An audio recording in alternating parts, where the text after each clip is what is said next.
తెలంగాణ ప్రభుత్వానికి ఎన్జీటీలు ఎదురుదెబ్బ తగిలింది. నారాయణపేట లిఫ్ట్ ఇరిగేషన్ పనులను వెంటనే నిలిపివేయాలని ఆదేశించింది. ఎన్విరాన్మెంటల్ క్లియరెన్స్ లేకుండా పనులు చేపట్టరాదని స్పష్టం చేసింది. ఎన్విరాన్మెంటల్ క్లియరెన్స్ వచ్చే వరకు పనులు చేపట్టరాదని నారాయణపేట లిఫ్ట్ ఇరిగేషన్ చేస్తున్న రాఘవ మెగా ఇంజనీరింగ్ కంపెనీలకు ఎన్జీటీ ఆదేశించింది.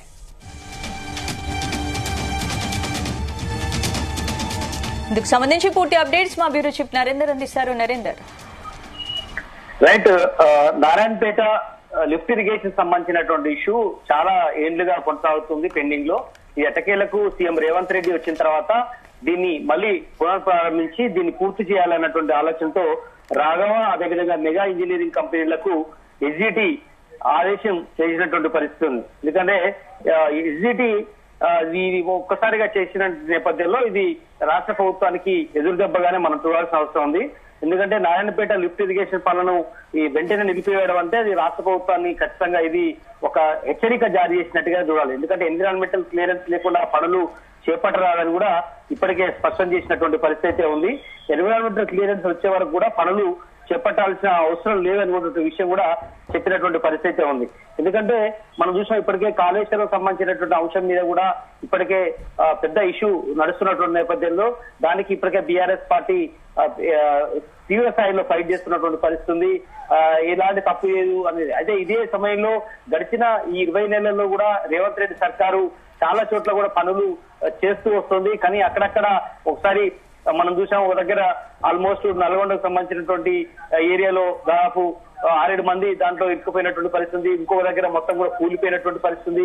ఇప్పుడు ఈ నారాయణపేటకు సంబంధించినటువంటి లిఫ్ట్ ఇరిగేషన్ సంబంధించి ఎన్జిటి నిరాకరించినటువంటి నేపథ్యంలో ఇప్పుడు రాష్ట్ర ప్రభుత్వం పునరాలోచన పడినటువంటి పరిస్థితి అయితే కనిపిస్తుంది. జాతీయ హరిత ట్రిబ్యునల్ గా ఏదైతే ఉందో ఎన్జిటి, తెలంగాణ ప్రభుత్వం ఈ రకమైనటువంటి హెచ్చరిక చేసిన నేపథ్యంలో ఖచ్చితంగా పనులు ఆ 2 కంపెనీలు కూడా ఆపేసే పరిస్థితి ఉంది.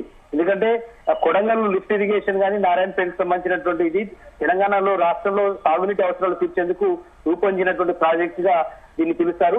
ముఖ్యంగా ఇది మహబూబ్నగర్ జిల్లాలోని మక్తలు, ఉట్కూరు, నారాయణపేట, దామరిగిడ్డ మండలాల్లో గ్రామాలకు నీటిని అందించేటువంటి ఈ ప్రాజెక్టు గా దీన్ని చూస్తున్నటువంటి పరిస్థితి. దీనికి సంబంధించి 22 గ్రామాల్లో మొత్తం 483 ఎకరాల భూమిని మొత్తం కూడా దీనికి ఎకరాల భూమికి విస్తరించడానికి ప్రాజెక్టు ఉపయోగపడే అవకాశం ఉంటుంది. ప్రభుత్వం ఈ పనులను త్వరలో ప్రారంభిస్తున్నట్టు కూడా హామీ ఇచ్చింది.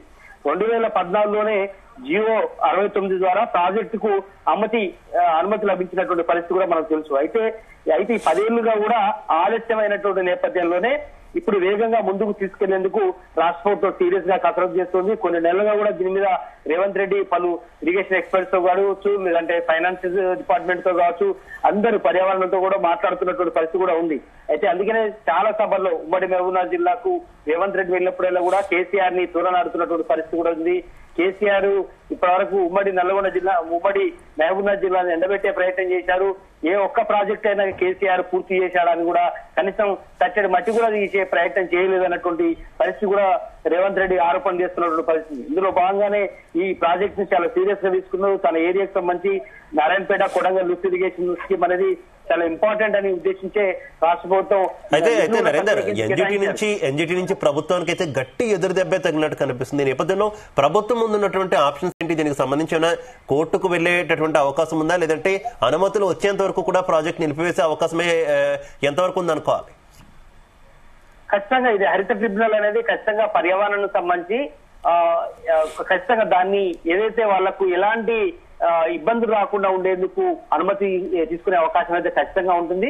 ఎన్జిటి చెప్పినటువంటి 1-2 ఎఫెక్ట్స్ ఏదైతే ఉన్నాయో వాటిని తొలగించుకునేందుకు, అడ్డంకులు తొలగించుకునేందుకు వాళ్లకు ఫీజిబిలిటీకి అవకాశం ఉన్నటువంటి పద్ధతిలోనే పర్మిషన్ తీసుకునే అవకాశం ఉంటుంది.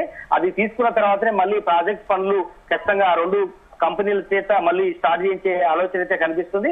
బట్ అది క్లియరెన్స్ తీసుకోవడానికి మరోసారి రాష్ట్ర ప్రభుత్వం ఖచ్చితంగా ఢిల్లీకి వెళ్తారు. ఎన్జిటి అనుమతి కోసం మరోసారి అప్లై చేసే అవకాశం ఉంటుంది. వాళ్ళు చెప్తున్నటువంటి ఏదైతే కురివి పెడుతున్నటువంటి అంశాలు అవి ఖచ్చితంగా దాన్ని పూర్తి చేసిన తర్వాతనే మళ్ళీ స్టార్ట్ చేసే అవకాశం అయితే ఉంది. ఖచ్చితంగా రాష్ట్ర ప్రభుత్వం దాని మీద చాలా సీరియస్ గానే ఫైట్ చేసే అవకాశం ఉంటుంది.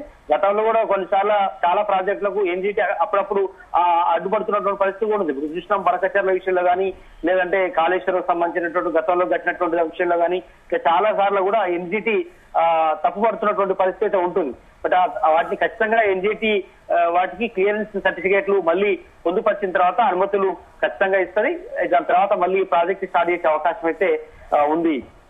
Right, okay, thank you Narender.